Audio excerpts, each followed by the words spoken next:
Нурес каналында жаңылыктар топтому. Акыркы сааттардагы жаңылыктар менен таанышып алыңыздар. Биздин каналга жазылып, видеого лайк басып, жаңылыктар менен өз убагында кабардар болуп туруңуздар.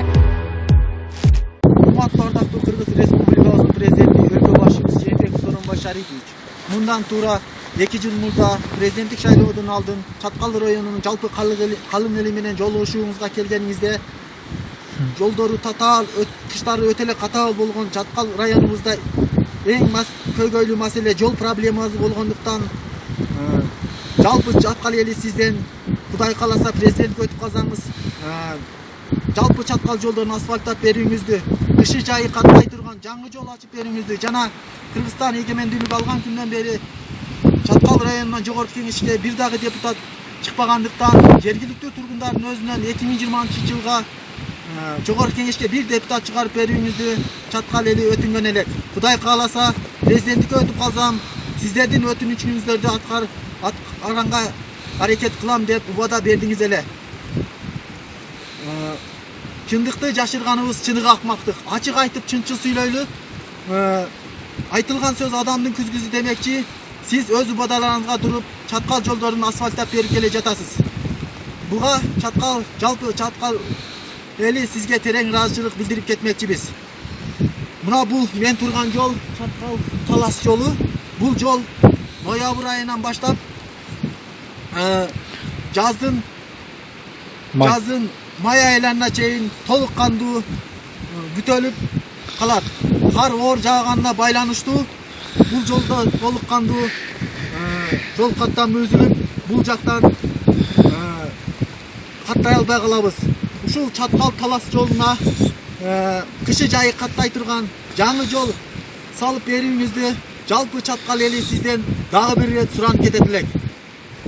Ырчы актриса Гүлнур Асанова жеке баракчасына сырдуу пост жазып, кайсыр алып баруучу журналисттин дарегине сын айтып, ырдабай эле коюусун суранып төмөндөгүчө кайрылды. Мен бүгүн айласыздан айтканды чечтим. Баягы эле бетке айткан жаным дагы деле жаман көрүнөт экен. Бирок мейли аттарын айтпай эле коеюн. Анча-мынча алып баруучулар ырдап жатасыздар. Аныңар жакшы, ар тараптуу болгуңар келет, аны колдойм. Бирок ырдардан мурун обонду туура жаттап, бузбай жакшы ырдаңыздар. Кээ бир журналисттин ырдаганын көрдүм. Ушуну менен 3-ырды бузуп ырдап жатасыз. Айрыкча салттуу музыкада кулакка сиңип калган ырларды ырдардан мурун бир тарыхына кайрылып койсоңуз сураныч. Аны мен эмес, ата-бабам жайылтып укмуш ырдап кеткен. Анан жаңы обонго салып салганыңыз эң туура эмес. Себеби биз 7 жыл окуп, бирден бир жоболордун бири нукура обонду бузбай оригинал вариантын келечекке жайылтуу деп окуганбыз. Ошого чоң сураныч, этияттап ырдаңызчы урматтуу журналист. Болбосо мен бир маарекеге чыгып, ойду тоону сүйлөп алып баргандай көрүнүш болуп калып жатат. Мен пока алып баруучулукка аттана элекмин го, билем да өзүмдүн деңгээлимди. Ар бир кесиптин майын чыгарып, профессионалдык көз караш менен жүрсөк, элдин да кулагын бузбайт элек. Ошол рахмат, туура кабыл аларсыз дейт ырчы. Ал эми катталуучулар бир ооздон бул пост алып баруучу жакындан баштап ырдай баштаган Айзада Жамгырчиеванын дарегине жазылган деген пикирлерин калтырышса, өз кезегинде Айзада Жамгырчиева өздүк баракчасына пост жайгаштырды. Айланайындар, кыйын экенсиңер, бетиме келип айткылачы же разна-раз чыгалы деген чакырык таштады.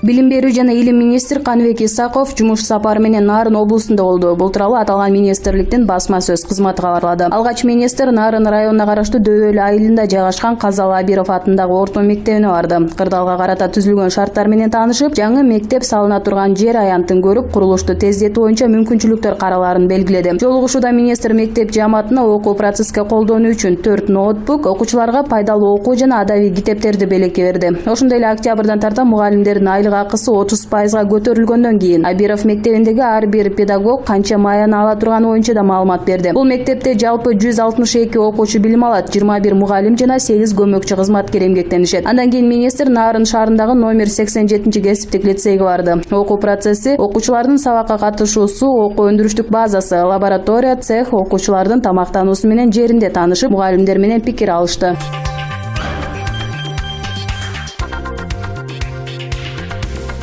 Геологиялык экономикалык изилдөөлөрдүн Кыргыз методикалык экспедициясы мамлекеттик ишканасынын директору кол алдында кызматкерине тийишкен деп билдирди. Токен металлургиясы боюнча Кесиптер бирлигинин борбордук комитетинин төрагасы Элдар Тажибаев. Кесиптер бирлигине аталган ишкананын кызматкери кайрылып, директор ага бир нече ирет төшөк мамилесин сунуштагандыгын айткан. Тажибаев арыз менен кайрылган аял ал учурда видеого жазып алгандыгын жана эгерде интимдик байланышка барса, директордун ишиндеги 0,5 ставкасын калтырууну убадалагандыгын айткан. Кесиптер бирлигинин маалыматына караганда милиция 11-октябрда бул окуя боюнча ишти кылмыштар жана жоруктардын бирдиктүү реестерине каттап сотко чейинки ишти баштаган. Тажибаев Кыргызстандын баш мыйзамында ар бир адамдын эркиндиги жана ага эч кимдин кол тийбестиги каралгандыгын айткан. Кыргызстандын эмгек кодексинин 9-беренесинде ар бир адамдын өзүнүн эмгектик укуктары менен эркиндигин ишке ашырууга бирдей мүмкүнчүлүктөргө ээ экендигин эске салган. Төрага 21-июнда эл аралык эмгек уюму ишти зордукчулук жана кармалап тийишүүгө каршы конвенция кабыл алгандыгын билдирген. Анда иштеген ар бир адамдын укугу, эркиндиги зордук зомбулуктан эркин болушу тууралуу айтылгандыгын кошумчалады. Кыргызстан Тоо-кен металлургиясы боюнча кесиптер бирлиги премьер-министр Мухаммедкалый Абылгазиевке жана Өнөр-жай, энергетика жана жер казынасын пайдалануу мамлекеттик комитетинин төрагасына аталган аткаминерди иштен алуу туурасында кат жолдогон. Азырынча аталган комитет менен шектелип жаткан адам унчуга элек. Бишкек шаардык милициясынын маалымат кызматынан аталган аялдын арызы жазык кодексинин сексуалдык мүнөздөгү аракеттерге мажбурлоо деп аталган 163-беренеси менен катталгандыгын билдиришти.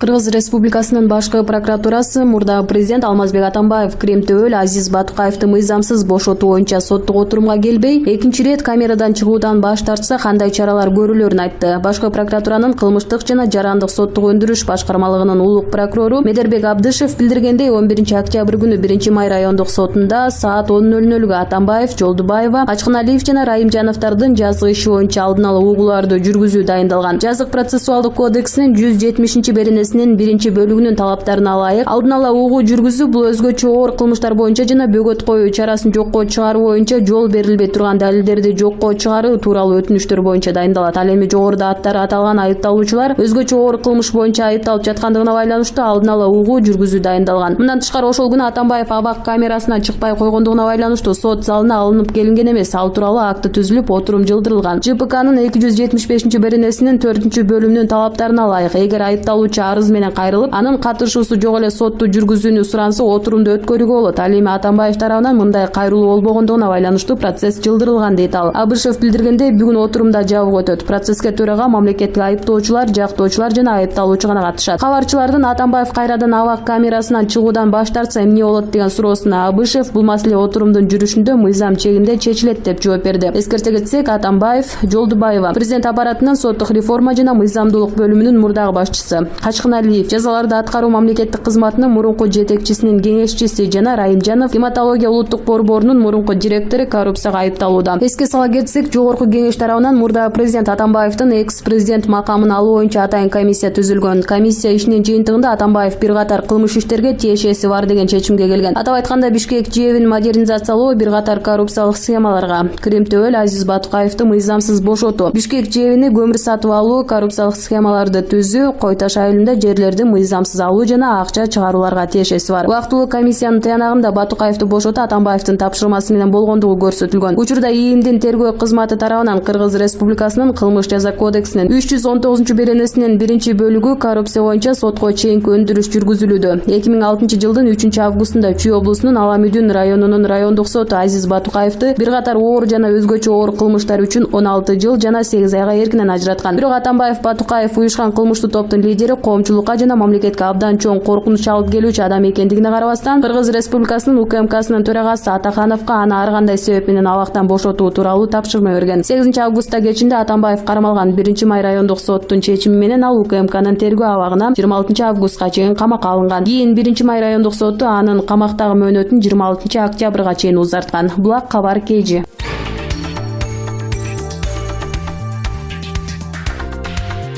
Новосибирск шаарында полиция атышуу коштолгон массалык мушташтын уюштуруучуларын кармады. Бул тууралуу РИА Новости жазып чыкты. Маалыматка караганда, чыр-чатак соодагерлер менен алардан акча талап кылгандардын ортосунда чыккандыгы аныкталган. Полиция акча талап кылган кылмыштуу топтун башчысын бир нече жолу соттолгон 31 жаштагы Новосибирск шаарынын тургунун жана анын 29 жаштагы шеригин кармаган. Эске салсак, 7-октябрда Орусиянын Новосибирск шаарындагы Хилок базарында 200 адам катышып ок атылган окуя катталган. Окуя болгон жерге полиция жана ОМОН тартылып, жалпы нечеси 50 киши кармалган. Мушташка Кыргызстандын, Өзбекстандын жана Тажикстандын жарандары катышкан. Хилок базарында массалык мушташ атышы болгондон кийин полиция базарларды текшере баштаган. Полиция менен кошо рейдке Росгвардиянын атайын бөлүмдөрү да кошо чыккан. ИИМдин Новосибирск облусу боюнча башкы башкармалыгынын маалыматы боюнча жалпысынан 195 чет өлкөлүк текшерилип, анын 30-у полиция бөлүмдөрүнө жеткирилген. 9 кишиге Орусиянын аймагында жүрүү режимин бузгандыгы боюнча административдик иш козголсо, 11 чет өлкөлүк атайын приемникке киргизилген. Учурда аларды депортация кылуу боюнча материалдар чогулуп жатат. Ал эми соттук приставтар кызматынын маалыматына караганда өткөн суткада 15 адамды депортация кылуу боюнча чечим аткарылган. Булар Орусияда иштеп жүргөн Өзбекстан менен Тажикстандын жарандары. Кылмыштуу топтун жетекчиси деп орус жарандыгын алган кыргыз жараны айтылган. Хилок базары жалпы Сибирдеги жашылча жемиш сатылчу эң чоң базарлардын бири.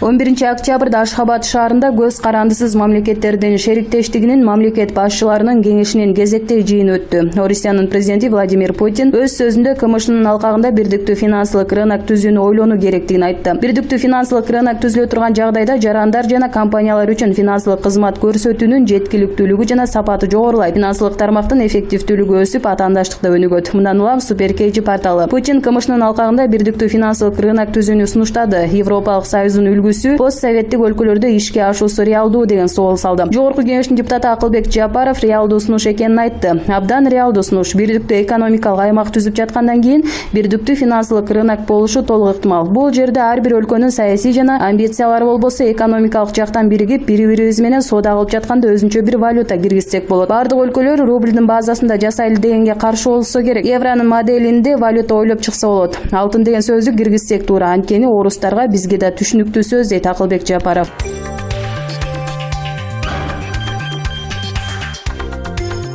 Ички иштер министринин мурдагы орун басары Курсан Асановдун үй камагындагы мөөнөтү 23 декабрга чейин узартылды. Бул тууралуу Бишкектин 1-май райондук соту кабыл алганын Асановдун адвокаты Талайкүл Токтакунова билдирди. Анын айтымында Асановдун иши боюнча тергөө жүрүп жатат, бирок учурда генерал суракка чакырыла элек. Курсан Асанов 7-8 августта Кой Ташта мурдагы президент Алмазбек Атамбаевди кармоо операциясында милициянын кызыкчылыгын сатты жана ишеничтен кетти деген жүйө менен кызматтан алынган. Кийин Асановго карата жазык кодексинин 320-беренесинин кызмат абалынан кыянаттык менен пайдалануу негизинде кылмыш иши козголгон. Иште аскер прокуратурасы тергеп жатат. 27 августта Асановдун 22 жаштагы уулу Мухаммед Али Асановго издөө жарыяланган. Башкы прокуратура тараткан маалыматка караганда, Асанов 8 август күнү мурдагы президент Алмазбек Атамбаевдин үйүнөн алып чыккан далил буюмдарды жана кылмыш ишин тергөөдө керек болгон маанилүү документтерди жан сакчысы Дамирбек Пайзылда уулу аркылуу баласына берген. Далил буюмдар андан ары Атамбаевдин тарапкерлерине жеткириш үчүн берилгени айтылат. Бул иштин алкагында жардамчысы Дамирбек Пайзылда уулу камакка алынган. Асанов өзүнө коюлган дооматтарды четке кагып, жеке кызыкчылыгын эч качан мамлекеттик кызыкчылыктан жогору койбой турганын айткан.